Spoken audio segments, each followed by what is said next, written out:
Friends, कैसे हैं आप लोग। जैसा कि हमने आपको अपने पिछले वीडियो में बताया था भारत और नेपाल के नक्शा विवाद के बारे में, आज उससे बड़ी खबर सामने आ रही है।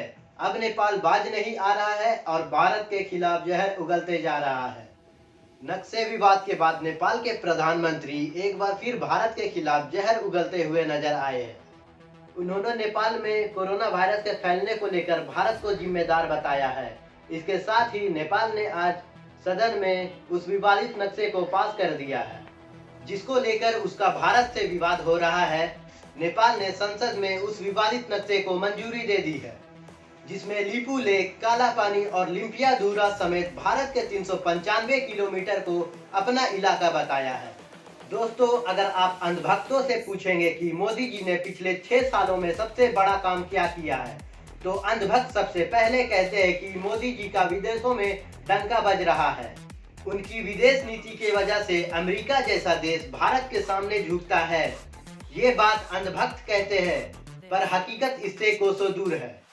हकीकत ये है कि एक दवाई का ऑर्डर रोक देने पर अमेरिका हमसे धमकी भरे लहजे में बात करता है, उसके बाद तुरंत हम वो दवाई दे देते हैं। आप जानते हैं कि पाकिस्तान के साथ में पिछले कई सालों से अगर अब हम देखें तो हालत अब सबसे ज़्यादा खराब है।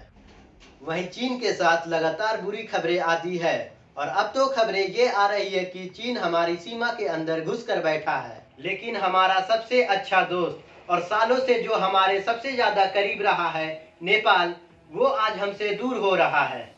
नेपाल और भारत के सीमा विवाद में एक नया मोड़ आया है। आज तक ऐसी घटना नहीं घटी। सबसे बड़ी घटना नेपाल और भारत के सीमा के ऊपर आज घटी है। नेपाली पुलिस ने सीतामढ़ी इलाके में जो सरहद है वहां पर अंधाधुंध फायरिंग करी है और हमारे मजदूर जो गरीब खेतों में काम कर रहे थे उन पर करीब 17 गोलियां चलाई गई, जिसके अंदर हमारा एक युवक भारत का वो खत्म हो गया, शहीद हो गया, उसकी मौत हो गई। नाम है विकेश कुमार। विकेश कुमार की उम्र है सिर्फ 25 साल। उसके साथ 3 जो और युवक थे उनकी पैरों पर गोलियां लगी है, वो हॉस्पिटल में भर्ती है। पर इसके बाद भी मोदी सरकार से सवाल करना शायद पाप है। गोदी मीडिया का समर्थन सरकार को हमेशा प्राप्त रहेगा। आखिर अभी कहीं ना कहीं से आ जाएगा कि इसके लिए भी शायद कांग्रेस जिम्मेदार है या भारत का मुसलमान जिम्मेदार है। ये सारे सवालों के लिए हमें तैयार रहना चाहिए। और इससे बड़ी बात की मोदी सरकार की फॉरेन पॉलिसी पूरी तरह से फेल हो चुकी है और उसके सीधे सीधे सबूत ये है। लेकिन आप सवाल नहीं पूछ सकते। सवाल पूछेंगे तो जेल में डाल दिए जाएंगे या देशद्रोही साबित कर दिए जाएंगे। आज तक इतिहास में नेपाल हमारा बहुत अच्छा दोस्त रहा। नेपाल से हमारे रिश्ते हमेशा अच्छे से अच्छे रहे। लेकिन पिछले 6 सालों से जब से मोदी सरकार आई है, एक ऐसा देश जो पूरी तरह हमारी तरह है, नेपाल, उससे आज हमारे रिश्ते बिगड़ गए हैं। दोस्तों, आज तक हमारी परेशानी होती थी पाकिस्तान जैसी देश के तरफ से हमले, और उसको हम संभालते थे और वहां से सारे इस तरह के गंदे काम होते थे। इससे हमारे लोग मारे जाते थे और वो अपने आप से नहीं सुधरा। मोदी सरकार ने 6 सालों में क्या किया, जो ये कहकर आए थे मैं देश नहीं झुकने दूंगा। 56 इंच की छाती चाहिए। वो 56 इंच की छाती कहाँ है कि देश का हाल आज ये हो रहा है। जो लोग ये कहते थे कि देश नहीं झुकने दूंगा, कि नेपाल जैसा हमारा साथी आज जो हमारे साथ था, पिछले सरकारों की फॉरेन पॉलिसी की वजह से हमारे आसपास के देश हमारे साथ थे, आज वो नेपाल चाइना के साथ चला गया है। आखिर किसने उसको मजबूर किया? ये सवाल 6 सालों में गोदी मीडिया ने मोदी सरकार से नहीं पूछी। दोस्तों, आज एक हमारा नौजवान भारतीय मूल का, जो भारत का नौजवान, जो भारत की जमीन के ऊपर उसकी मौत हो गई।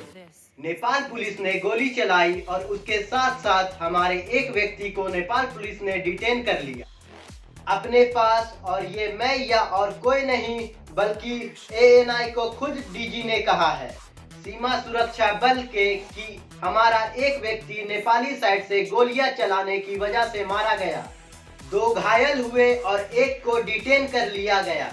इसके बावजूद भी कोई हंगामा नहीं है, कोई गुस्सा नहीं है। गोदी मीडिया से ये पूरी चर्चा गायब है। मुझे हैरत होती है कि इसके जिम्मेदार क्या कांग्रेस है, क्या इस घटना का जिम्मेदार भारत का मुसलमान है? क्या अभी भी मोदी सरकार से सवाल नहीं होगा कि हमारा पुराना साथी, जो हमारा हर सुख दुख का साथी था नेपाल, वो आज चाइना के साथ जाकर बैठ गया?